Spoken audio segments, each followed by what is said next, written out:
পাকা পেঁপে খাও, ক্যান্সারের ঝুঁকি কমাও। যাদের অনেক বেশি গ্যাস তারা কাঁচা পেঁপের তরকারি খাও।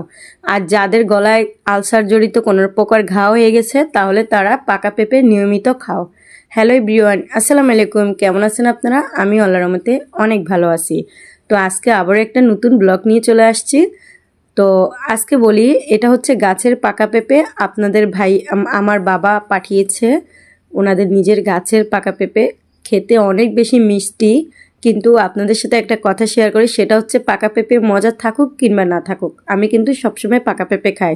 এটা গ্যাসের জন্য অনেক বেশি ভালো। যেহেতু আমার গ্যাসের প্রবলেম, তাই আমি সবসময় পাকা পেঁপে খাওয়ার চেষ্টা করি। আর দেখবেন আমার তরকারিতে সবসময় কিন্তু কাঁচা পেঁপে শাকসবজি থাকে, আর সেই সাথে কিন্তু খাবারে পাকা পেঁপেটা থাকে।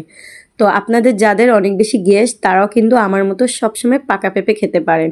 আর এই যে দেখতেছেন এটারে আমরা কিন্তু বলি, কলা গাছের মধ্যে থাকে বগলি।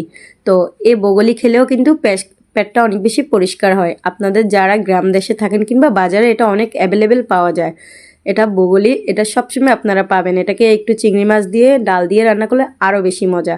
আর এই যে কাটালা মাছটা দেখতেছেন, এটা কিন্তু আপনাদের ভাইয়া অনেক বেশি মজা করে খায়, যদিও এটা আমার পছন্দ না।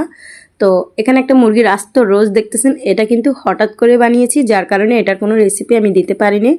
আমি ছোট মাছটা রান্না করেছি, বগলি রান্না করেছি, মাছ ফ্রাই করেছি। তো হচ্ছে মুরগি রান্না করি না। এদিকে আমার ছোট ছেলেটা অনেক বেশি বায়না করতেছে যে মুরগি চিকেন ফ্রাই খাবে। তো আমি ভাবলাম যে একটা মুরগি আছে 1.5 কেজি ওজনের হবে, কেননা এটা পুরোটাই একটা রোস্ট করে দিই, ওরা 2 ভাই খাবে। তো যাই হোক, তাড়াহুড়ো করে অনেক বেশি তাড়াহুড়ো করেছি, যেহেতু বাসায় গেস্ট আসছিল একজন, মানে বিকালের দিকে একজন গেস্ট আসবে আপনাদের ভাইয়াকে দেখার জন্য। তখন আমি তাড়াহুড়ো করে করেছি, যার কারণে আপনাদের সাথে কিন্তু রেসিপিটা শেয়ার করতে পারিনি। অন্য কোনো দিন আমি রেসিপি শেয়ার করব। বিশ্বাস করেন, তাড়াহুড়ার রান্না আমি ভাবছি খুব একটা ভালো হবে না, কিন্তু ভীষণ ভালো হয়েছে। এদিকে আমরা সকালে খাওয়ার পর আমার হচ্ছে ওই যে পোষা কুকুরের ছানাটা দেখেছেন, সবাই বলেছিল এটার যত্ন না করতে, এটা ফেলে দিতে, কিন্তু বিশ্বাস করেন আমার অনেক বেশি মায়া বসে গেছে, ওকে ফেলতে ইচ্ছে করে না। ও যখন আমাকে দেখে মনে হয় যে ও মানে মায়ের মতো লাগে, একদম বুকে এসে ঢুকে যায়। যাই হোক, আমি একটু ভয়ে ভয়ে থাকি, নিতে চাই না, কারণ কুকুরেরতে বিষ থাকে, এটা আমরা সকলেই জানি।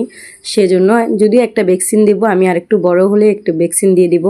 আর এদিকে হচ্ছে রাতে কি রান্না করেছি দেখেন, ডিম আলুর তরকারি। এই খাবারটা আমার সব থেকে বেশি পছন্দ, কারণ ডিম আলুর তরকারি আমার এত পরিমাণ পছন্দ কি বলবো। আমাকে যদি অন্য কোনো খাবার না দেন, ডিম আলু দেন, আমি ভীষণ পছন্দ করবো। কিন্তু আমার ফ্যামিলিতে একটাই সমস্যা, কেউ ডিম আলু খেতে চায় না, মানে আলুটা খেতে চায়, ডিমটা খেতে চায় না।